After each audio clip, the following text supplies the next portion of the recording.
आज भदौ 24 गते आइतबार साताको पहिलो कारोबार दिन। आजको शेयर बजारमा भने केही सामान्य बढोत्तरी भएको छ। करिब 10 अङ्कले बढेर नेप्से इन्डेक्स 1942 बिन्दु आसपासमा आइपुगेको छ। आजको शेयर बजारको अवस्था के कस्तो रह्यो त? विभिन्न टेक्निकल टुल्सहरूको अवस्था के कस्तो रहेको छ र साथै नेप्सेको आगामी यात्रा के कस्तो रहन सक्छ? टेक्निकल्ली ओभरअल नेप्सेको यात्रा के कस्तो रहेको छ समीक्षा गर्नको लागि सदा चाहिँ आज पनि नेप्से एनालाइसिस लिएर म उपस्थित भइसकेको छु। नमस्ते, म हरि लामिछाने हजुरहरूलाई मेरो युट्युब च्यानलमा हार्दिक स्वागत गर्दछु। सर्वप्रथम एउटा डिस्क्लेमर, यो भिडियो नितान्त इन्फर्मेटिभ तथा एजुकेसनल पर्पजले तयार गरेको हुँदा यस भिडियोको आधारमा आफ्नो ट्रेडिङ स्ट्र्याटेजी नबनाउनको लागि हार्दिक अनुरोध गर्न चाहन्छु। स्टडीको लागि, कम्प्यारिजनको लागि र रिफरेन्सको लागि भने हजुरहरूले यो भिडियो प्रयोग गर्न सक्नुहुनेछ। इन्टायरली यस भिडियोमै डिपेन्ड भएर आफ्नो सेयर कारोबार नगर्नको लागि हार्दिक अनुरोध गर्न चाहन्छु। अब हामी एनालाइसिस तर्फ जाउँ। स्क्रिनमा नेप्सेको प्राइस चार्ट देख्न सकिन्छ र आज एउटा बुलिश क्यान्डल बनेको छ, सानो एउटा बुलिश क्यान्डल बनेको छ र कारोबार रकम 1 अर्ब 7 करोड भन्दा केही बढी छ। मार्केट पार्टिसिपेसन 1 अर्बको हाराहारीमा छ। पछिल्लो समय लगानीकर्ताहरू बजारमा चाहिँ त्यति कन्फिडेन्स गेन नगरिसकेको रूपमा विश्लेषण गर्न सकिन्छ। आजको इन्ट्राडे चार्ट हेरौँ। बजार ओपन भए लगतै सुरुवाती चरणमा नै केही राम्रो बढेको थियो, केही करेक्सन दिएर फेरि पनि बजार चाहिँ माथि नै गएको देख्न सकिन्छ। तर एउटा टप लगाइसकेपछि नै बजार फेरि एउटा चाहिँ डाउन ट्रेन्डको च्यानल नै क्याच गरेको देखिएको छ र अन्तिममा भने केही बढेर नै बन्द भएको छ। ओभरअल आजको हामी इन्ट्राडे चार्ट हेर्छौँ भने एउटा साइडवेज प्याटर्न नै छ। बजार चाहिँ केही माथि जाने, तल आउने, फेरि माथि गएको एउटै रेन्जमा खेलेको देख्न सकिन्छ। तर यसलाई पनि हामीले ट्रेन्ड एनालाइसिस गर्ने हुने चाहिँ यसरी घटिरहेको बजार एउटा लो लगाएर चाहिँ माथि जान खोजेको जस्तो देखिएको थियो, तर फेरि माथिबाट चाहिँ यो माथिको यात्रा चाहिँ टुङ्ग्याएर फेरि पनि तलतिर जान खोजेको कि जस्तो हेर्न सकिन्छ। हामी बायस चाहिँ फेरि पनि तलतिर जान्छ कि भनेर हेर्न सक्छौँ। त्यसैगरी 15 मिनट्स टाइम फ्रेम हेरौँ। 15 मिनट्स टाइम फ्रेममा बजार चाहिँ एउटा डाउन ट्रेन्डको च्यानलमा नै रहेको देख्न सकिन्छ। बजारले चाहिँ यसरी यताको लो भन्दा यो अर्को लो तल, फेरि अर्को लो तल, यसरी चाहिँ लोवर लोको सिरिज चाहिँ बनाइरहेको छ र क्लियरली डाउन ट्रेन्डमा नै रहेको देख्न सकिन्छ। र 15 मिनट्समा पनि एउटा लो लगाएर भने बजार चाहिँ माथितिर पुलब्याकको लागि जान खोजेको जस्तो हामी देख्न सक्छौँ। पहिलो चरणमा पुलब्याकको लागि नै भन्ने हामीले हेर्नुपर्ने हुन्छ र जबसम्म बजारले 15 मिनट्स टाइम फ्रेममा एउटा हाईलाई चाहिँ एउटा मेजर हाईलाई चाहिँ पार गरेर माथि जाँदैन तबसम्म चाहिँ मार्केट पुलब्याकको लागि नै जाने हो भनेर हामीले हेर्न सक्छौँ। अहिलेको लागि बजार केही 15 मिनट्स टाइम फ्रेम हेर्दा बजार केही माथितिर जान खोजेको जस्तो देखिएको छ। बजारले चाहिँ एउटा लो लगाएर केही माथितिर जान खोजेको जस्तो देखिएको छ। अप ट्रेन्ड केही पुलब्याकको लागि जाला जस्तो देखिएको छ। यसरी माथि जाने क्रममा चाहिँ बजार चाहिँ केही माथि जाने क्रममा चाहिँ बजारको लागि टार्गेट भनेको म्याक्सिमम 1973 सम्म हुन सक्छ। यदि 1973 लाई पार गरेर माथि लाग्छ भने चाहिँ बजारले अप ट्रेन्डको च्यानल क्रिएट गर्नेछ। त्यसपछि चाहिँ यो 15 मिनट्स जुन डाउन ट्रेन्डको च्यानल छ त्यो चाहिँ सकिने। यसरी यो 1973 भन्दा माथि उक्ल्यो भने चाहिँ बजार यसरी हायर हाई र हायर लोको सिरिजमा जानेछ।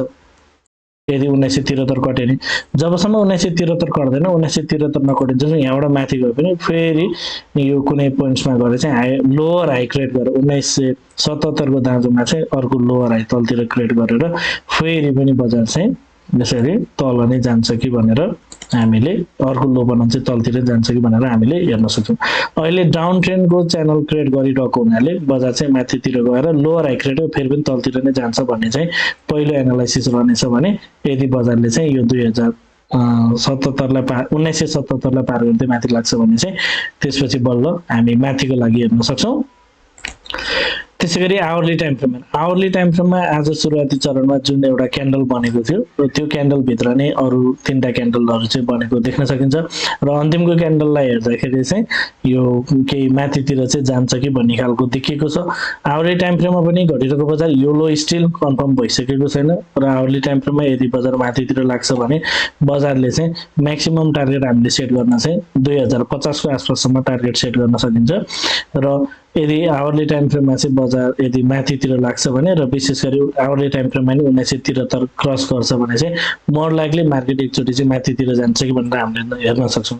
1973 पार गरेर माथितिर जाने क्रममा चाहिँ किन माथितिर जान्छ कि भनेर हेर्न सकिन्छ भन्ने सन्दर्भमा चाहिँ 15 मिनट्स टाइम फ्रेममा चाहिँ त्यसपछि चाहिँ अप ट्रेन्डको च्यानल क्रिएट हुनेछ। सो यो हाईलाई पार गरेर माथितिर अप ट्रेन्डको च्यानल बनाइसकेपछि चाहिँ बजार केही समय चाहिँ माथितिरको यात्रा तयार गर्छ कि भनेर हेर्न सकिने भएको हुनाले चाहिँ यदि आवरली टाइम फ्रेममा 1973 कट्यो भने चाहिँ माथितिर लगभग 2050 तिरको टार्गेटसम्म चाहिँ पुग्छ कि भनेर हेर्न सकिन्छ। त्योभन्दा अगाडि नै 1990 तिर चाहिँ बजारको लागि रेजिस्टेन्स रहेको छ यो लेभलमा, तर यसमा चाहिँ स्टेबल नहोला कि भनेर हेर्न सकिन्छ। अहिलेको लागि चाहिँ एउटा ओभरअल साइडवेज छ, हेर्न सक्नुहुन्छ क्यान्डल्सहरू सबै ओभरल्यापिङ क्यान्डल्सहरू छ, योलो नै कन्फर्म भएको छैन, डाउन ट्रेन्ड कन्टिन्युसन नै छ। माथि गयो भने चाहिँ अघि हामीले भनेको जस्तो अरू टार्गेटहरू सेट गर्न सकिन्छ र तल आउने क्रममा बजार तलतिरै गइरहेको छ, अरू फर्दर तल घट्न सक्ने कुराहरू स्वतः हामी देख्न सक्छौँ। डेली टाइम फ्रेममा एनालाइसिस गर्नुपर्दा आज एउटा बुलिस क्यान्डल बने पनि खासै यो त्यति ठुलो क्यान्डल बनेको छैन र आजको क्यान्डल चाहिँ विशेष गरी हिजोको क्यान्डल भित्र नै बनेको हुनाले, इनसाइड बार क्यान्डल बनेको हुनाले आजको क्यान्डललाई चाहिँ एनालाइसिसमा त्यति महत्त्व दिन नपर्ने कुराहरू हामी बुझ्न सक्छौँ। र जुन हिजो एउटा क्यान्डल बनेको थियो, एउटा bearish candle down trend continuation वाला क्यान्डल बनेको थियो, हिजोको क्यान्डलले बजार चाहिँ केही तलतिर जान सक्छ भन्ने इन्डिकेट गर्छ भन्ने कुरा थियो र आजको क्यान्डल हिजोको क्यान्डल नै भित्र बनेको हुनाले आजको क्यान्डललाई फोकस गर्नु परेन। हिजोको क्यान्डल अनुसार आगामी दिनमा बजार चाहिँ केही तलतिर जान्छ भने त्यो चाहिँ down trend continuation pattern valid नै रहने कुराहरू हामी बुझ्न सक्छौँ। बजार एउटा चाहिँ कुनै समय पास्टमा चाहिँ क्रिएट भएको एउटा चाहिँ डिमान्ड जोनमा चाहिँ बजार आइपुगेको हुनाले यहाँबाट चाहिँ केही रियाक्सन दिन्छ कि भनेर हेर्न सक्ने कुराहरू थियो, तर अल्टिमेटली यहाँबाट बजार चाहिँ केही माइनर रियाक्सन मात्र जान्छ माथि गयो भने पनि अल्टिमेटली बजार चाहिँ यसरी माथि ठुलो तेज र्याली चाहिँ नआउने कुराहरू अनुमान गर्न सकिन्छ र बजार केही माथितिर गइहाले पनि फेरि पनि बजार चाहिँ तल्लो रेन्जतिर फेरि पनि आउन सक्ने कुराहरू हामी बुझ्न सक्छौँ। यो हिसाबले चाहिँ बजार चाहिँ फेरि तल्लो लेभलमा आए पनि फेरि रियाक्सन दिएर फेरि अल्टिमेटली बजार चाहिँ तलतिर जाने हो कि भन्ने पहिलो प्रायोरिटी चाहिँ त्यसरी हेर्न पर्छ, किनभने बजारले चाहिँ एउटा अहिले माथिबाट चाहिँ एउटा डाउन ट्रेन्डको च्यानल चाहिँ क्रिएट गरेको छ, एउटा शार्प फल चाहिँ देखिएको छ। अब कन्क्लुजनतर्फ जाउँ। 5 मिनट्स टाइम फ्रेममा साइडवेज देखिएको छ, साइडवेजमा पनि बजार चाहिँ केही तलतिरै जान्छ कि भन्ने खालको इन्डिकेसन चाहिँ पहिलो देखिएको छ। त्यसै गरी 15 मिनट्स टाइम फ्रेममा चाहिँ घटिरहेको बजार एउटा लो लगाएर चाहिँ केही माथितिर जान्छ कि भन्ने खालको प्याटर्न इन्डिकेसन देखिन्छ। ओभरअल हेर्दाखेरि चाहिँ यो पनि तलतिर जान सक्ने पोसिबिलिटी देखिन्छ, तर एउटा लो लगाइसकेपछि चाहिँ यो माथिल्लो लेभलसम्म चाहिँ पुलब्याक जान्छ कि भनेर हामी अपेक्षा गर्न सक्छौँ। त्यसै गरी आवरली टाइम फ्रेममा बजार क्लियरली साइडवेज रहेको देखिएको छ, क्यान्डल्सहरू सबै ओभरल्यापिङ भएका देख्न सकिन्छ। त्यसै गरी डेली टाइम फ्रेममा आज एउटा बुलिस क्यान्डल बने पनि इनसाइड बार क्यान्डल बनेको हुनाले आजको क्यान्डललाई त्यति फोकस गर्नु नपर्ने कुराहरू हामी बुझ्न सक्छौँ। आज पनि अल्टिमेटली भन्नुपर्दा आजको कन्क्लुजन भनेको चाहिँ जुन अगाडि गरेको एनालाइसिस थियो डाउन ट्रेन्ड कन्टिन्युसन प्याटर्न छ भन्ने कुरा त्यो नै भ्यालिड रहेको कुराहरू हामी बुझ्न सक्छौँ। हजुरहरूलाई मेरो भिडियो के कस्तो लागिरहेको छ कमेन्टमा जानकारी गराइदिनु होला र एउटा जानकारी पनि गराउँछु, एउटा इन्फर्मेसन पनि गराउँछु।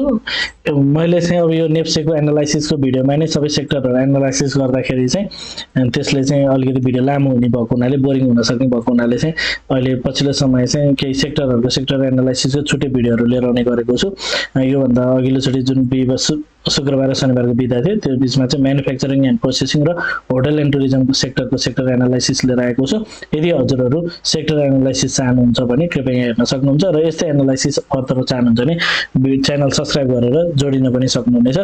र यसमा जोड्न खोजेको कुरा चाहिँ यदि हजुरहरूले अब जस्तै यो पार्टिकुलरली हाल्ने बित्तिकै नेप्से एनालाइसिसको भिडियो आज हालेपछि त्यो भोलिको लागि मात्र काम लाग्छ, पर्सि हेरेर खासै त्यसको केही अर्थ रहँदैन। यति कुरा हो कि के भनेको थियो रहेछ त्यतिखेर मिल्यो कि मिलेन भनेर ब्याक टेस्ट गर्नलाई हजुरहरूले हेरे पनि अल्टिमेटली आजको एनालाइसिस भनेको भोलि बजार चलुन्जेलसम्मको लागि मात्र हो विशेष गरी। त्यस्तै तर यो जुन सेक्टर एनालाइसिस छ यो भने चाहिँ हजुरहरूले यो चाहिँ लङ टर्ममा गरेको एनालाइसिस छ। सो यो चाहिँ हजुरहरूले आजभन्दा जस्तै 15 दिन पछाडि 1 महिना पछाडि हेरे पनि यो चाहिँ एकदम ठिकै हुने खालको एनालाइसिस लङ टर्म फ्रेममा चाहिँ गरिएको एनालाइसिस छ। सो यो एनालाइसिसहरूलाई चाहिँ हजुरले आफ्नो केही रिफरेन्सको लागि चाहिँ के कस्तो मोमेन्टम रहेछ भनेर हेर्नको लागि चाहिँ प्रयोग गर्न सक्नुहुनेछ भन्ने जानकारी गराउन चाहन्छु। भिडियो मन परेको छ, उपयोगी भइरहेको छ, भिडियोले हजुरहरूलाई केही सहयोग पुर्याइरहेको छ भिडियोमा एक लाइक भने अवश्य गरिदिनु होला। साथै च्यानलमा नयाँ हुनुहुन्छ पहिलोपटक हेर्दै हुनुहुन्छ अथवा अहिलेसम्म पनि च्यानल सब्सक्राइब गर्नु भएको छैन भने च्यानल पनि सब्सक्राइब गरिदिनु होला भन्न चाहन्छु। हवस् त, धन्यवाद, नमस्ते।